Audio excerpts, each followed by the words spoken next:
Hello everybody, my name is Maggie and I'm from Weller Health Education at Lehigh Valley Hospital. What Weller does is we just travel to different schools and we teach different health programs. So I teach a big range of topics. I'll teach everything from drugs to vaping, I'll teach puberty to fifth graders, that's always a great time. But for you guys today, we are talking about something that I think is so incredibly important, especially to me in particular, and that is mental health. So this past year has been pretty much insane and incredibly difficult for everybody. So today we're going to be talking about mental health and just try to get a better understanding of it. We're going to talk about three aspects of mental health: stress, anxiety, and then finally we're going to talk about depression too. Finally, at the very end of it, we're going to discuss some really positive coping skills to help manage our mental health a little bit better. These are really simple things we can all incorporate into our daily lives to improve our mental health the best ways that we can. All right, let's get started. Alright everybody, let's get started talking about mental health. Now I truly believe it's most important to talk about our mental health, even more than some of our other physical health. In your health classes and your science classes, sure you learn about the health of your heart and your lungs, but I think it's really important to take it seriously, the health of our brains. So let's first get started talking a little bit about stress. Now stress is something that we all experience. Stress is kind of always there in our lives. Well, what is it? What does that word actually mean? Stress is the uncomfortable feeling we get when we're worried, scared, angry, frustrated, or overwhelmed. Now, I like this definition a lot because it talks about all those different emotions you feel when you experience stress. So we're all different people. We all go through things differently. So the way one person may feel when they're stressed out may be different than the way you feel when you're stressed out. So, for example, my sister and I are very different people. My sister has a tendency to get really nervous all of the time. So whenever she is stressed out, which is pretty much always between you and me, she gets very worried and scared. That's how my sister is when she experiences stress. For me, I'm not like that. I don't really get worried and scared when I'm stressed out. For me, I definitely feel very overwhelmed, especially when it comes to things like work. I get very overwhelmed when I'm stressed out by all the work that I have to do. So it's okay if you don't always feel the exact same way as some other people that you know. And sometimes our feelings change depending on what is stressing us out. So for example, when I travel to different schools, I have to go pretty far sometimes, and there are some mornings where I get stuck in traffic. Ooh, guys, traffic is the absolute worst. If any of you are drivers, oh my god, you would know. Traffic is just absolutely horrible. So whenever I'm stuck in traffic, I feel very stressed out. And the emotion that I feel from stress from traffic is definitely angry. Like, I get so angry when I'm stuck in traffic. I am screaming in my car like a crazy person. I am saying some not so nice words that I cannot repeat in front of kids. So that's how I feel when I am stressed out by traffic. Now, back when I was in school, I would feel very stressed out by all the homework and tests that I would have, and I would feel very overwhelmed. So it's very normal for your emotions to change depending on what exactly in your life is causing you stress. Now, everybody in life experiences stress. It doesn't matter how old you are. You can be 5 years old or you could be 100 years old. We still all have some kind of stress in our lives. Maybe our stress changes as we get older. So right now, you guys are probably really stressed out by school, which makes complete sense. Believe me, I get it. But as you guys get older, your stress is going to change. You're going to start having to pay bills. You'll be stressed out by having a family, stressed out by work. So as we get older, our stresses change. But that stress is kind of always there. And it's okay to have a little bit of stress in your lives. A little bit of stress keeps us motivated to want to succeed, to focus, and to actually get things done. But unfortunately, a lot of us have way too much stress going on in our lives. So what happens if you're stressed out for too long? A lot of things happen to our bodies. A lot of physical changes happen. You can actually feel really sick when you experience too much stress. So stress can lead to physical problems such as headaches, stomach aches, acne, and heart conditions. So stress can really affect you from head to toe. People who experience a lot of stress will often get a lot of stomach aches because think of how you feel when you're stressed out. You kind of have all this nervous energy in your body. You get those kind of butterflies in your stomach.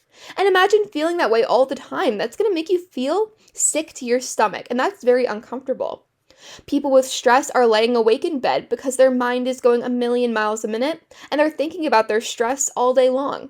For me, when I have those really long and tough days, I come home and I get those headaches right behind my eyebrows. That's caused by stress. Things like acne, so your skin changes when you experience stress. And it can be really dangerous to have too much stress in your bodies. So, people who experience long term stress, especially as you guys get older and you guys become adults, can actually develop heart conditions. So, this is something adults have to look out for. They can actually develop some really serious, long term, and deadly heart conditions if they have too much stress. So, stress is something that we have to take seriously. It's not something that we can just brush off and pretend it's going to go away, because it can have deadly consequences. Stress can lead to other things too, besides just physical health conditions. It can lead to mental health ones too, such as anxiety and depression. So now I want to talk a little bit about each of these because stress is incredibly important and it's important to manage because we want to prevent these things from happening. But a lot of people do experience anxiety and depression, so let's talk about it. Let's talk about what they are, how they feel, and what they look like in a person. Let's start off with anxiety and talk a little bit about what anxiety is.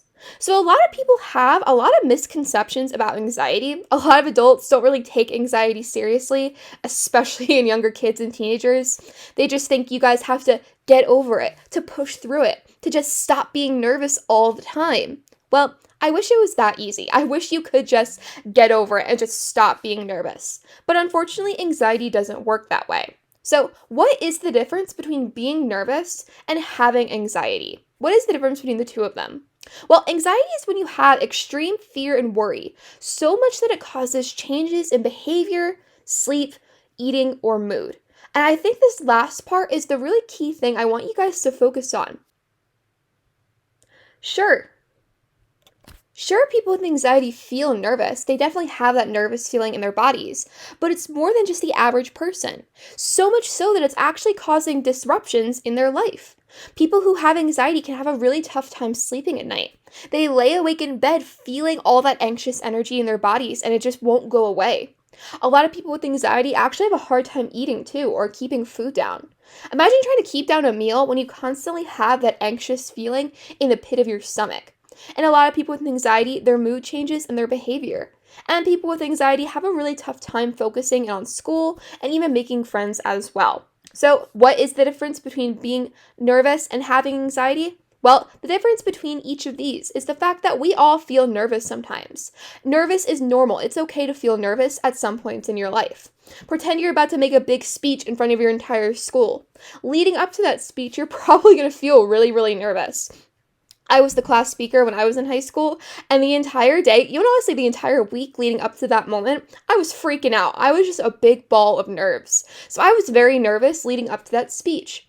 But once I made it, that nervous feeling went away. I went back to normal, and it was like a weight of bricks was lifted off my shoulder.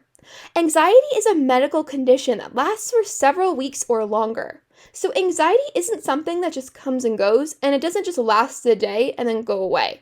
So yeah, we kind of say, oh, I have anxiety or I'm anxious, but sometimes we just mean we're a little bit nervous.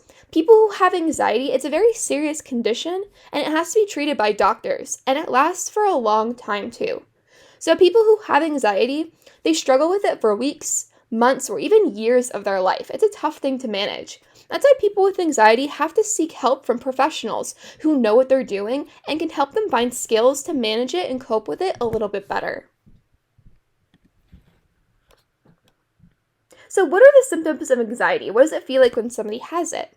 First, they may feel nervous or tense, and this, again, it's not just a temporary feeling, it's going to last for a long time. Feelings of danger or panic, even when there is no danger and everything in your life is actually totally fine. They have a rapid heart rate, so it feels like their heart is beating really, really quickly.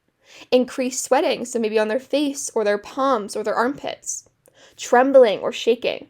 Have difficulty focusing, so they can't focus at home, they can't focus on their homework, and they can't even focus at school. Insomnia, so difficulty sleeping at night. And finally, digestive problems as well. So these are all some very serious symptoms of anxiety.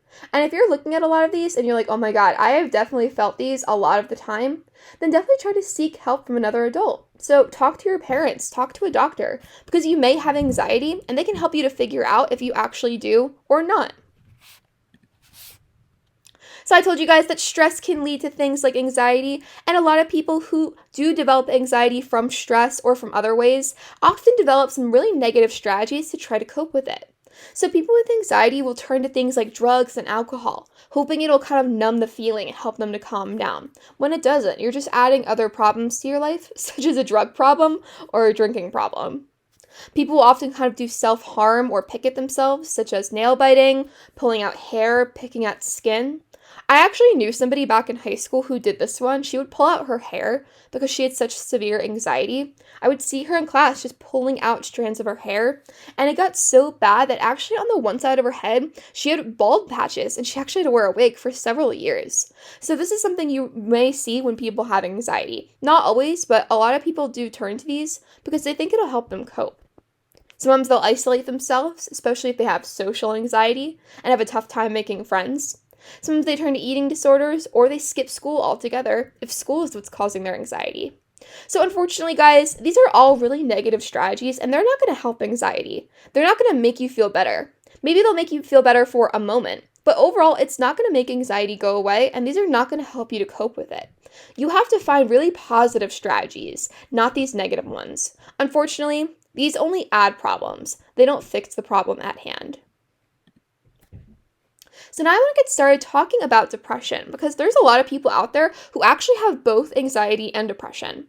So what is it? What is depression? I'm sure a lot of you kind of have a general idea, but again, just like with anxiety, a lot of people have misconceptions about depression. They think depression is just being sad all the time. Depression, just like anxiety, is a medical illness, and it affects how you feel, the way you think, and how you act. So it is an illness, just like any other illness out there, just like the coronavirus or the flu. And that's why it has to be diagnosed by a doctor or a counselor, and it has to be treated by a professional who knows what they're doing and who can help you. So what do we know about depression? What are some facts and things that we actually know? We know that more than 264 million people suffer from depression worldwide. That is a huge number. That is millions and millions of people. That is more than the population of some countries. So a lot of people around the world are suffering from depression. And it sucks. It sucks that there's so many people who are suffering with it. But if there's any silver lining, this kind of reminds us that we're not alone. So a lot of people with depression feel like they're the only one in the world who has it, that nobody will understand. Nobody will understand what they're going through.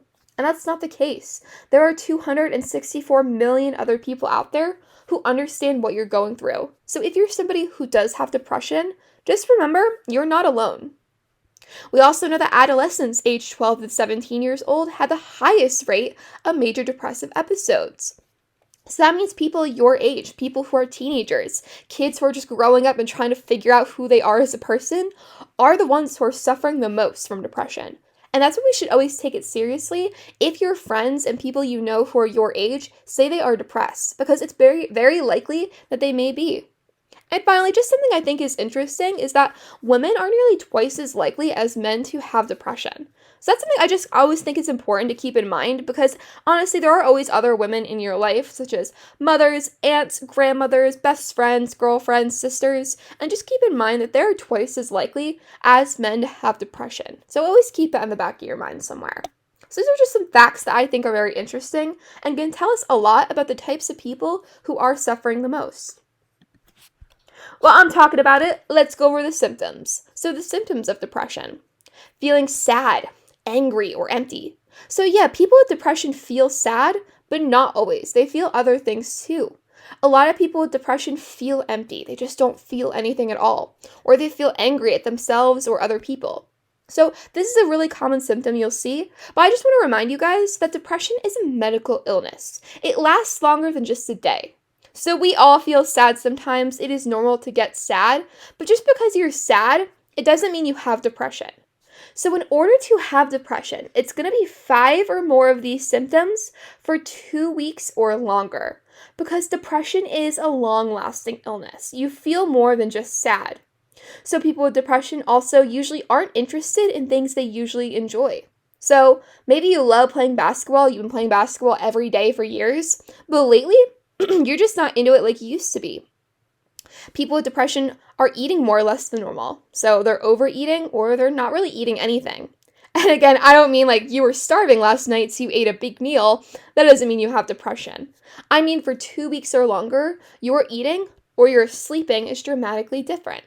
So people with depression are maybe oversleeping or not sleeping enough. And even if you guys don't have depression, but honestly, these two are still happening, you're not really eating the same or sleeping the same, those could be signs of something else. So definitely don't be afraid to talk to your parents or a doctor. People with depression feel restless or they have no energy. I knew somebody back in college who really struggled with this one. He would just stay in bed for days at a time because his depression was so severe and he just didn't have the energy or the motivation to just leave his room. So he would stay in his bed for days at a time and just miss all of his classes because of his depression was so bad. People with depression have a hard time concentrating. They can't focus on school or their homework. They can barely even focus when they're with their families and friends. They feel really worthless and have just negative thoughts about themselves all the time. Or finally, thoughts of harming yourself or suicidal thoughts.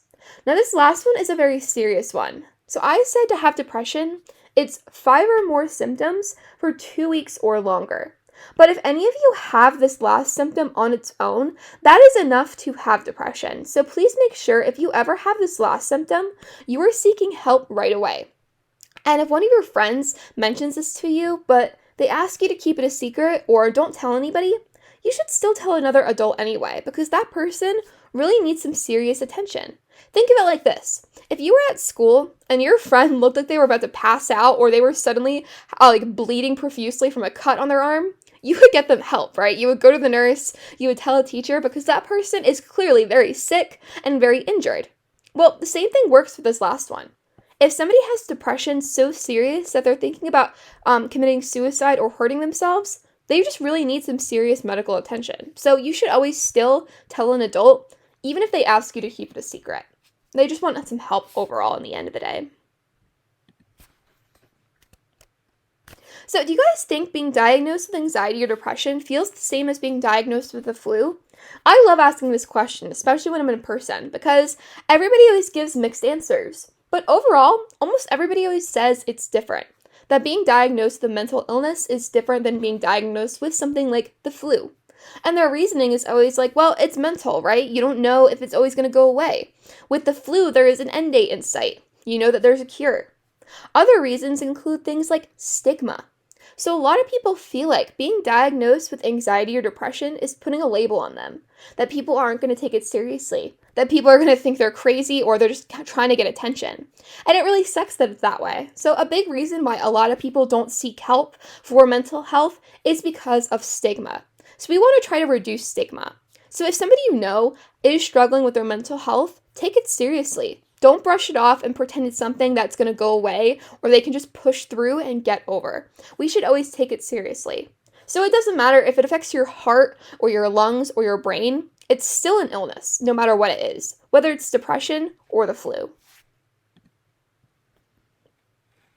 So I've been talking a lot about these things. Well, let's find some really positive ways to manage them. Unfortunately, there is no cure for anxiety and depression, but there are some really great strategies you can turn to if you're really struggling. So what are they?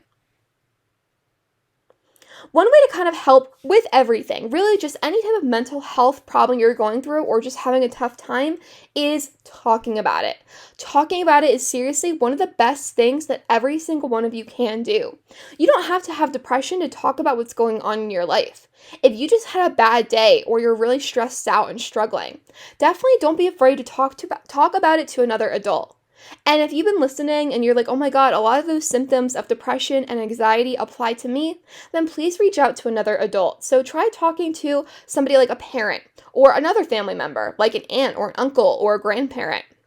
Try talking to one of your teachers or a coach, and especially your guidance counselors. Guys, that's what they're trained to do. They're trained to talk to you guys, especially about mental health, and try to treat you guys the best that they can. So please, I know it seems hard, but I promise it is one of the best things that every single one of you can do. Also, try deep breathing. Deep breathing is so great, especially if you're really stressed out or you're somebody who's really anxious in that moment. Deep breathing slows down your heart rate, and it's going to make you feel a lot calmer and even a little bit more relaxed than you were before. So if you're somebody with anxiety and you're going through a moment where you're really, really anxious, take a second and do some deep breathing. It's such a simple thing that anyone can do. So here on the left, I have this really cool video. It's a shape that is growing and shrinking. So as the shape grows, you take a deep breath in, and as it shrinks, you take a deep breath out. So try it for a second. It's such a simple thing that everybody can do. So it's growing, you breathe in, and shrinking, you breathe out. Breathe in, and breathe out, nice and slow. And the longer you guys do this, the better you're actually going to feel. So you can find things like this on YouTube, just breathing techniques. Honestly, even just counting to 5 breathing in and counting to 5 breathing out is such a simple thing that can help you to feel a lot better. Try making sure you're working on your time management, especially for things like stress. When you let all of your work pile up until the last minute, that's going to make you feel a lot more stressed out than you were before. So set specific times to do homework and make sure it's a realistic schedule, especially if you're being stuck at home. So I doubt any of you are getting home from school or turning off your computers and doing your homework from 3 to 8 p.m. That's pretty unrealistic. If any of you are able to do that, that's amazing. I definitely can't. I can't just work for 5 hours straight. Set a realistic schedule, so make sure you guys take small breaks. So say to yourself, from 3 to 4, I'll get my math homework done. Then I'll take a break, and then from 5 to 6, I'll get my history homework done. That is a realistic schedule, and that's honestly a lot more healthy for your mental health. So take a break. Get a snack, go watch some TV for a few minutes, go watch some TikToks. Whatever it is you love to do, just go ahead and do it. Set some good time schedules, make sure they're realistic, and make sure you're getting your work done before the last minute so it's not piling up and making your mental health a lot worse. Exercise is something that everybody can do to help with our mental health. Getting your bodies moving.